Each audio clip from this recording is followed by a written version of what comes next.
Karthik Deepa serial April 3 நாளைக்கான எபிசோடுக்கான ஒரு promo தாங்க இந்த வீடியோவில் பார்க்க போகிறோம். கார்த்தியும் சரவணனும் சேர்ந்து வீட்டை விட்டு வெளியில் வராங்க. அப்போ ஐஸ்வர்யா பயப்படுறாங்க. ரியா சொல்கிறாங்க, என்ன ஐசு இப்படி நடக்குது? இப்போ மட்டும் கார்த்தி உண்மையை கண்டுபிடிச்சிட்டான்னா அவ்வளோதான், ஆனந்த் என்னை வீட்டை விட்டு துரத்தி அடிச்சிருவாரு அப்படின்னு.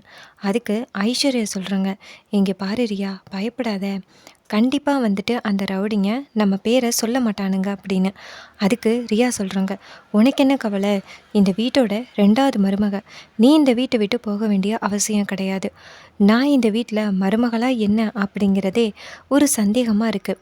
ஒருவேளை அபிராமி வீட்டுக்கு வந்ததோட சொத்தை கொடுத்து என்னையும் ஆனந்தையும் வீட்டை விட்டு துரத்துல தான் இருப்பா அப்படின்னு. அதுக்கு ஐஸ்வர்யா சொல்கிறாங்க, என்ன நடந்தாலும் உனக்கு சொத்து கிடச்சிரும்ல, அது போதாதா உனக்கு அப்படின்னு. அதுக்கு ரியா சொல்கிறாங்க, இந்த வீட்டில் எனக்கு வாழணும் அப்படின்னு தான் ஆசை, இந்த வீட்டோட சொத்துக்காகலாம் நான் வரல அப்படின்னு. அதுக்கு ஐஸ்வர்யா சொல்கிறாங்க, கவலைப்படாத, எப்படியும் அபிராமி இந்த வீட்டுக்கு வரமாட்டா, இந்த வீட்டை நம்ம எல்லாருமே பங்கு போட்டுப்போம். அந்த மீனாட்சிக்கும் ஒன்றும் கிடையாது, தீபாவுக்கும் ஒன்றும் கிடையாது. இந்த ரவுடிகள்கிட்ட நான் சொல்லிட்டேன், அந்த அபிராமியை உயிரோட வைக்காதீங்க, கொன்னுருங்க அப்படின்னு. இதை கேட்டுட்டு ரியாவும் சந்தோஷப்படுறாங்க. அப்புறமா கார்த்தி சரவணன் கிட்ட சொல்கிறாங்க, ஃபஸ்ட்டு அந்த மணியோட ஒய்ஃபை போய் பார்க்கணும் அப்படின்னு. சரவணனும் ஆமாம் கார்த்தி அப்படின்னு சொல்லிட்டு நேராக மணியோட ஒய்ஃபை பார்க்குறதுக்கு வீட்டுக்கு போகிறாங்க.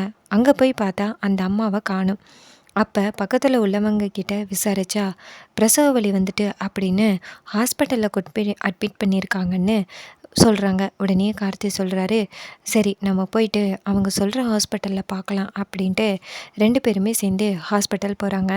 அங்கே போயிட்டு அங்கே உள்ள ஓபி ஆளுக்கிட்ட கேட்குறாங்க, இங்கே மணியோட ஒய்ஃப் அப்படின்னு யாரும் அட்மிட் ஆகியிருக்காங்களா அப்படின்னு.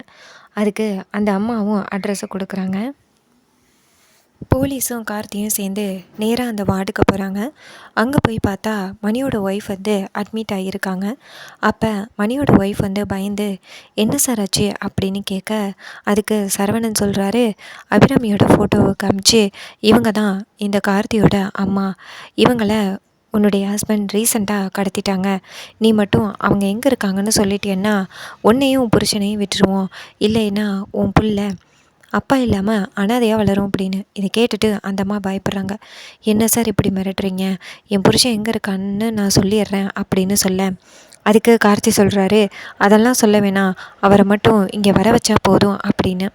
இதை கேட்டுட்டு சரவணன் கேட்குறாரு, ஏன் கார்த்தி இப்படி சொல்கிற அப்படின்னு. அப்போ கார்த்தி சொல்கிறாரு, இவங்க முழுகாமல் இருக்காங்க, இவங்கக்கிட்ட இந்த மாதிரி நேரத்தில் இப்படியெல்லாம் பேசக்கூடாது, நம்ம கொஞ்சம் மனித நேயத்தோடு நடந்துக்கணும், நீங்கள் அந்த மணியை வர சொல்லுங்கள், மற்றதை நாங்கள் பார்த்துக்குறோம் அப்படின்னு.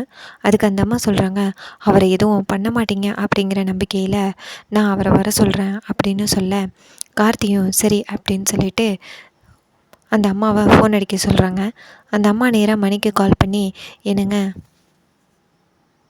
எனக்கு திடீர்னு பிரசவ வலி அதனால் ஹாஸ்பிட்டல் வாங்க அப்படின்னு சொல்ல, உடனே மணி மற்ற ரவுடிங்க கிட்ட, என் பொண்டாட்டிக்கு உடம்பு சரியில்லையும் ஹாஸ்பிட்டலில் அட்மிட் பண்ணியிருக்காங்களாம், நான் உடனே போய் பார்த்துட்டு வரேன் அப்படின்னு சொல்கிறாரு.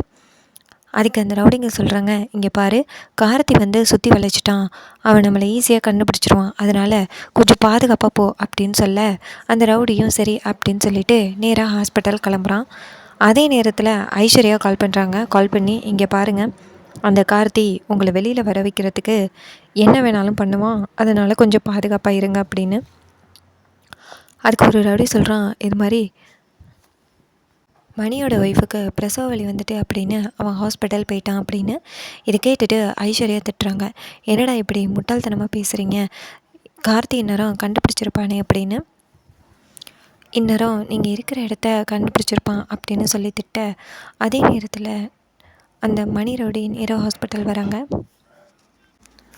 அப்போ மணி ரவுடியை பார்த்ததோட கார்த்தி மணியை பிடிச்சிடுறாங்க. அப்போ மணி பயப்பட ஆரம்பிக்கிறான், சார் என்ன சார் வேணும் உங்களுக்கு அப்படின்னு.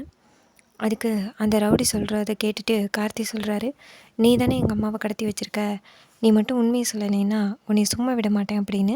இதை கேட்டுட்டு அந்த ரவுடி சொல்கிறான், சார் என்னையும் பொண்டாட்டியும் விட்டுருங்க, எங்களுக்கு தேவையில்லாத வேலை தான் அது, நீங்கள் தயவு செஞ்சு என்னை மன்னிச்சிருங்க, உங்கள் அம்மா எங்கே இருக்காங்கன்னு எனக்கு தெரியும் அப்படின்னு சொல்ல, நம்ம கார்த்தி அம்மா எங்கே இருக்காங்க அப்படின்னு விவரத்தை கேட்டுட்டு நேராக அபிராமியை காப்பாற்றுறதுக்காக போகிறாரு.